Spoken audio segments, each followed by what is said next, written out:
Bismillahirrahmanirrahim. Assalamualaikum. Video kali ini saya mau menjelaskan ilmu yang sangat bagus sekali.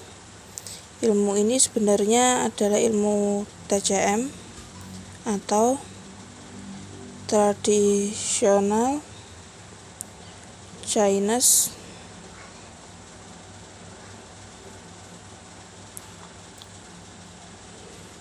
Medicine.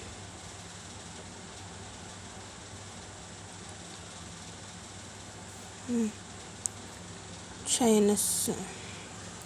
Nah, yang mau saya bahas di sini adalah tentang filosofi organ. Dan ini sudah diakui oleh kedokteran barat dan juga timur. Jadi di ilmu Cina, di ilmu kedokteran Cina itu kita ada yang namanya elemen, ya. Ada elemen air, elemen kayu, elemen api,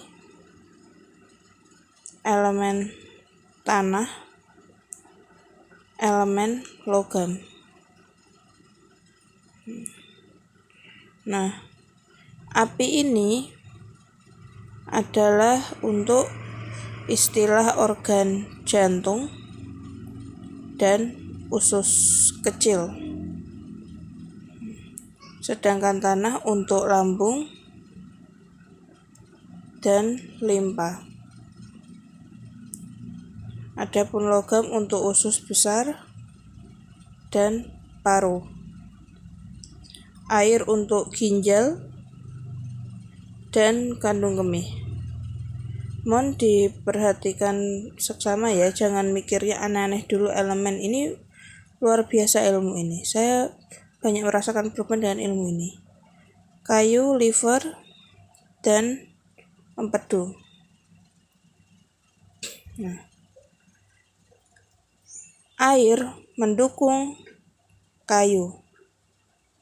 Air bila disiram ke pohon, pohon akan hidup. Jadi air menghidupi kayu.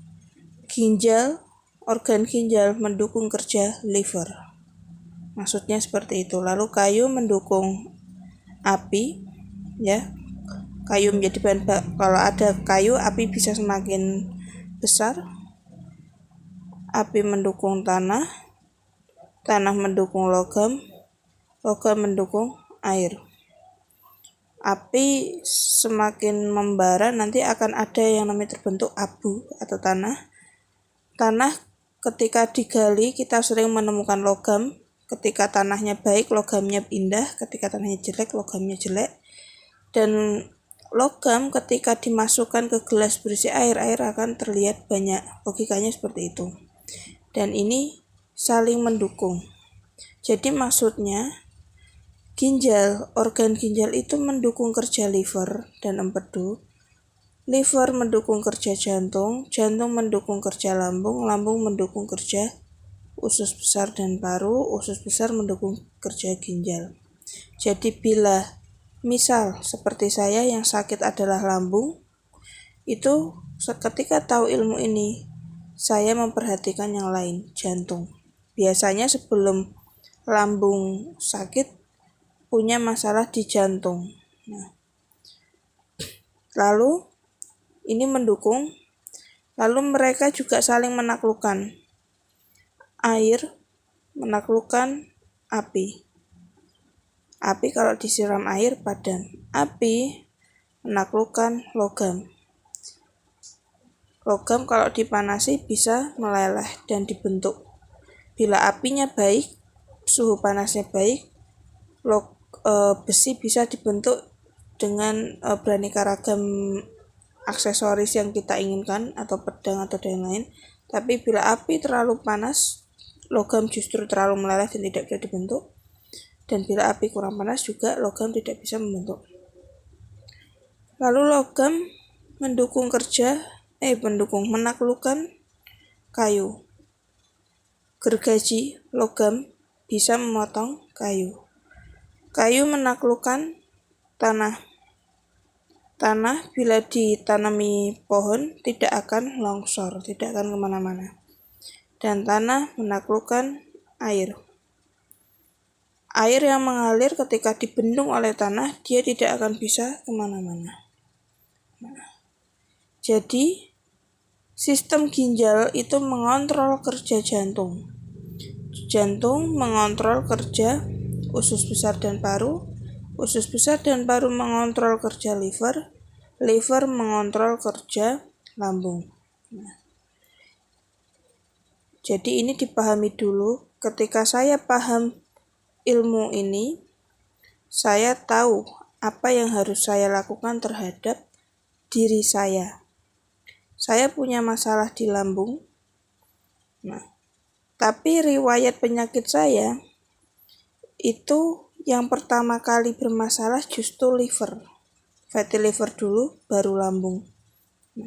Sehingga ketika saya punya masalah lambung, saya tidak fokus mengobati lambung ketika tahu teori ini. Saya mengobati liver dulu, karena yang pertama kali terganggu adalah liver. Sedangkan liver yang mengontrol kerja lambung. Lambung asam lambung terlalu tinggi atau terlalu sedikit itu ditaklukkan oleh liver. Dan ternyata nadi jantung juga lemah. Jadi lambung ini bermasalah karena kurang didukung oleh jantung dan tidak terkontrol oleh liver. Sehingga ketika saya tahu tentang teori ini, saya punya penyakit gastritis kronis, lambung yang sudah kronis. Saya tidak fokus obat lambung, tapi justru fokus ke obat jantung dan obat liver. Jadi ini dipahami dulu, dan ujung-ujungnya ini teori ini yang menjadi sumber utama adalah ginjal, air. Jadi, saya kasih contoh diri saya sendiri. Saya tadi bilang bahwa sekarang ini saya fokus masalah adalah di lambung. Maksudnya hasil diagnosa dokter, hasil lab saya selalu difokuskan ke lambung. Karena lambungnya sudah kronis. Tadi saya bilang nadi lemah, tidak didukung oleh jantung. Lalu sebelum lambung kronis, saya fatty liver. Livernya tidak bisa mengontrol lambung. Supaya liver dan jantung itu bagus, ujung-ujungnya kemana? Air. Liver supaya bagus didukung oleh air, ginjal. Api supaya terkontrol dikontrol oleh ginjal. Ginjal itu butuhnya apa sih? Gampang, air putih. Jadi untuk memperbaiki semuanya ini, ujung-ujungnya kembali ke air. Air putih harus pas sesuai kebutuhan, tidak berlebihan, tidak kurang. Bila terlalu lebih, dia akan memadamkan api. Bila kurang, dia tidak bisa mengontrol jantung. Apinya akan terus tidak terkontrol. Ini dulu dipahami. Nanti akan ada video setelahnya bagaimana cara mengetahui organ-organ ini bermasalah. Itu bisa kita deteksi sendiri tanpa harus pemeriksaan lab. Kita bisa menganalisa sendiri. Kapan jantung bermasalah, kapan lambung bermasalah, kapan usus bermasalah, dan seterusnya. Nanti akan dijelaskan di video berikutnya. Wassalamualaikum.